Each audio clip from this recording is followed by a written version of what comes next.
Morning.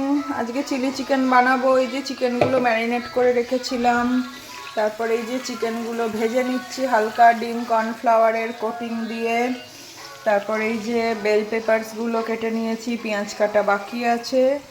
Chilli chicken বানাবো আজ। এই যে চিলি চিকেনের জন্য বেল পেপার আর অনিয়নগুলো একটু ভেজে নিচ্ছি, তার আগে একটু রসুন কুচো করে দিয়েছি। এই যে সয়া সস আর টমেটো সস নিয়ে মিক্স করে নিচ্ছি চিলি চিকেনের জন্য।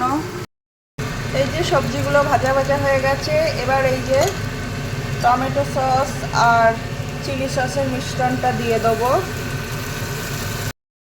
এই যে চিকেনগুলোও দিয়ে দিলাম, ভেজে রাখা চিকেনগুলো দিয়ে ভালো করে মিশিয়ে নেব। এই যে আমার চিলি চিকেন রেডি হয়ে গেছে। এবার আজ ভাত করে নেব, রাতে এটাকে দিয়ে ফ্রাইড রাইস করব। এই যে আমার এগ ফ্রাইড রাইসটা রেডি হয়ে গেছে। এই যে আমার ফ্রাইড রাইস চিলি চিকেন খাওয়ার পর মনে হলো প্লেটের ছবি তুলিনি।